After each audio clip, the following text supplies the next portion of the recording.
80% of dieters regain any weight they've lost after 12 months. 95 to 97% regain it after 5 years. And 40% of dieters actually weigh more than when they started 3 years after their diet. Now, I'll admit that last number, 40%, seems a little bit low to me, considering that the average adult does 126 diets in their lifetime. And if you're eating a standard diet, apparently you're gaining 1 to 2 pounds per year. But I'm going to defer to what the numbers are showing. These numbers are actually very concerning to me because it's showing me that we are all making a huge mistake when it comes to dieting, and that this mistake that we're making can happen even after we've lost a significant amount of weight. And if we could just figure this one thing out, we'd all be at our goal weight or on a path to being at our goal weight. Now, obviously, if you're watching this video, it's because you're either on a diet right now or planning to start one, and you want to make sure that you do what you can to achieve your goal. I want to start off this video by sharing with you that when I found keto, by that point, I'd done at least 15 of my 126 diets. And one thing that I did notice about myself was that back in 2011, I lost 50 pounds. And 8 months after that point, still in 2011, I had already started to regain the weight and was actually back to my original weight by January 2017, I believe it was. That's 50 pounds back on my body in a little under 5 years. The bad part was in the year that followed, the 1 year, I gained another 20 pounds. So by January 2018, I'd gained 70 pounds. So yes, I was actually weighing more than when I started the diet. Now, in fairness, in between those, I'd done other diets. So it wasn't like it was one diet and then I just, no, I lost, gain throughout that period of time. The weight came on so much faster in that last year. But funny enough, that wasn't even my reason for deciding to really focus on and look at what I was eating.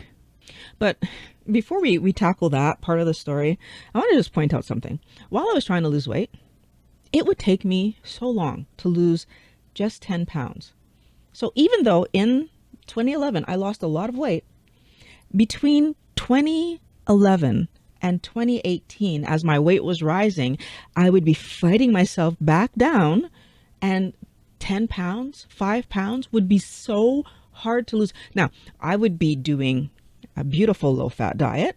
I would force myself to eat fruit during those periods of time. I would force myself to work out during those periods of time and still struggle to lose 5 to 10 pounds. And if I'm being totally honest, I would say that the fruit was one of the first things that I would drop while I was in the struggle with myself, the exercise being the second thing that I would drop. And then basically my whole goal is focused on just eat healthy food, eat a small amount, keep your portions small, and you'll lose weight. Weight loss was difficult for me because I will fully admit that I would promise myself that I would do all the healthy things and then not stick to it. I wouldn't end up so I wouldn't keep eating fruit. So back then I thought that was healthy, and I wouldn't keep exercising. And so the only thing that I was truly trying to do was eat this diet that I created for myself that was low in fat, but even low and small portions, but even that I struggled to do consistently. So this is not part of the problem that we're trying to solve right now, but I need to say this first. If we're not being consistent in what we say we're doing to lose weight, it can't work, right? Like there's no way to know if the diet would ever work because I wasn't being consistent. And inconsistency also means that sometimes back then, instead of having what was on my meal plan, I would have a normal meal, right? Just one normal meal, right, out of the week, but still it wasn't sticking to the plan. So I wasn't doing all the things that I could do to make sure that I got the results I was saying I wanted to get.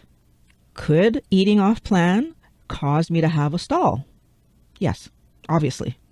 So this is why I'm pointing this out right now.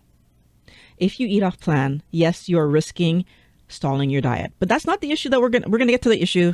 So when I began to eat healthy to heal my hip, because that was my reasoning, I had a painful scenario, couldn't walk up the stairs, couldn't sit for long periods of time. Like my hip was inflamed and hurting. I wasn't aware at the time, but I just thought I had to lose weight. So when I decided to eat properly so that I could lose some weight to heal my hip, I have to say that I was ecstatic at the fact that it worked and I did lose weight. Very proud of myself for that. I remember that during that period of time, there was, Pat took me out to supper and I ordered a meal that was in line with the healthy way that I was trying to eat. And I specifically asked the waiter to make sure that there was no vegetables on the plate except for the few that I asked for, because what was coming on the plate was wrong. So I asked for a few, I think it was asparagus, and he said no problem. So I ordered the right meal. And then when it came to the table, there were potatoes on the plate. Now, I don't know if it's because the chef thought that the plate I ordered looked too plain or what. I don't know why. And I wasn't yet in a position where I felt strong enough to say to the waiter, that's not what I ordered.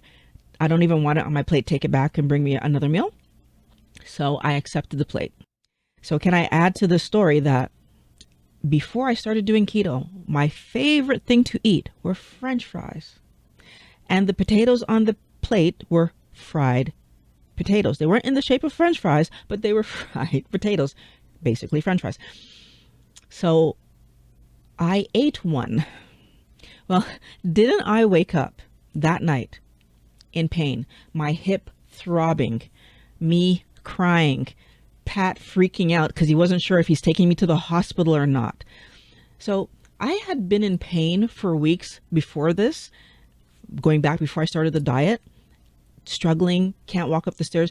The pain that I felt that night seemed so much worse.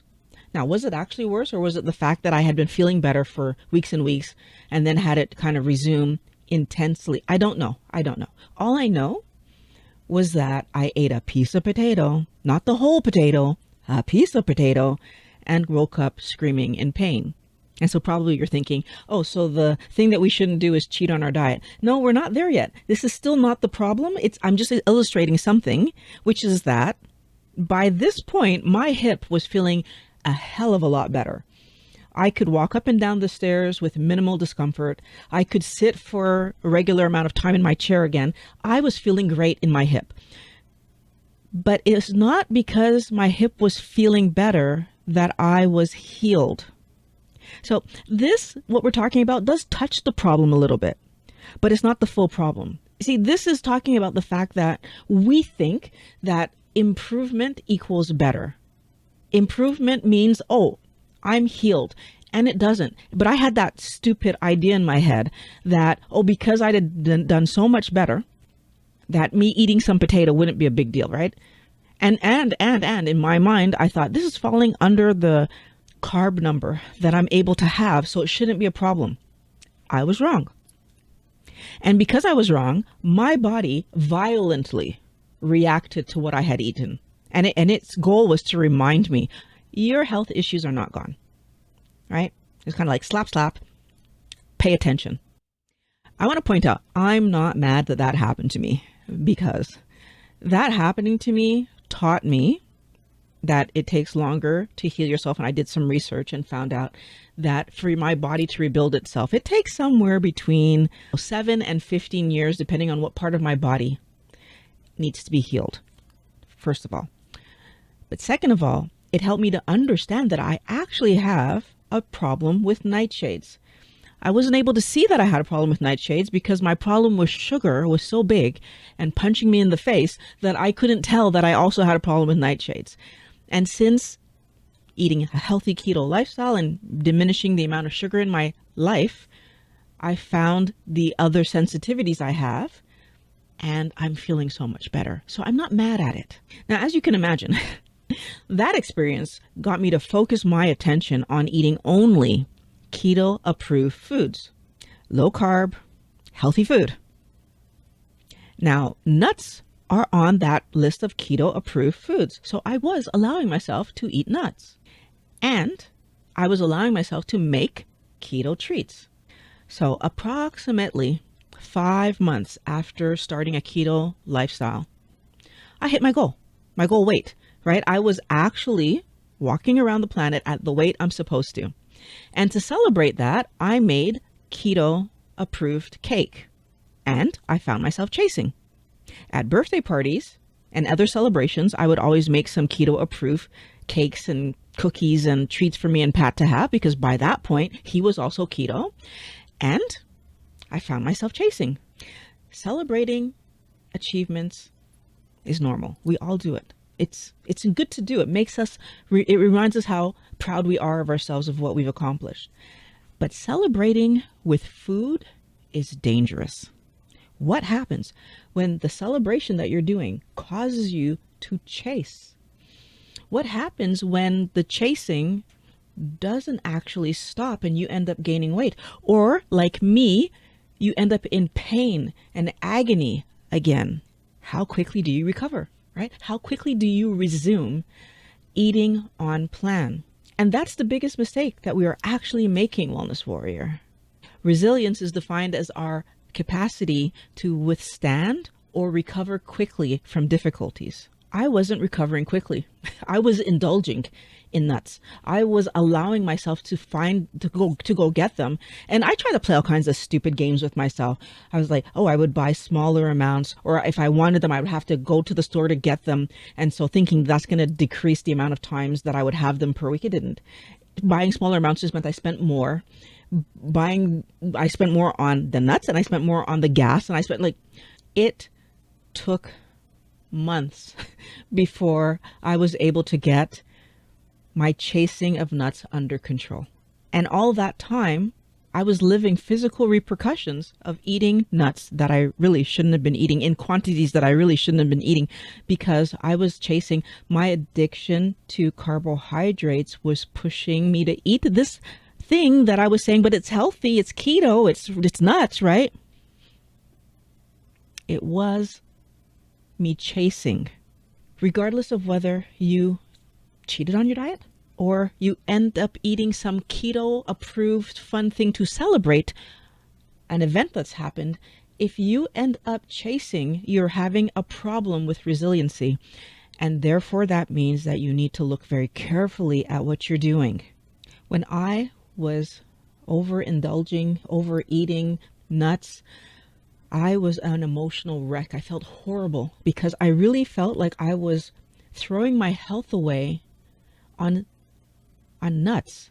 What started for me as a celebration turned into a nightmare.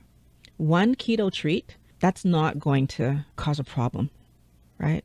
But having keto dessert every single evening, that's going to slow your progress and potentially lead to a stall. In order to actually be resilient, Wellness Warrior, you need to know what behaviors are towards your goal and what behaviors are not towards your goal. If not, what you're actually doing is giving yourself an excuse to indulge. Those indulgences are going to cause you to have pain. Like if you're like me, going to cause your weight to rise, is going to cause your health to deteriorate, going to cause you to believe that weight loss is impossible. And none of those things are true. None of them. Weight loss is absolutely possible.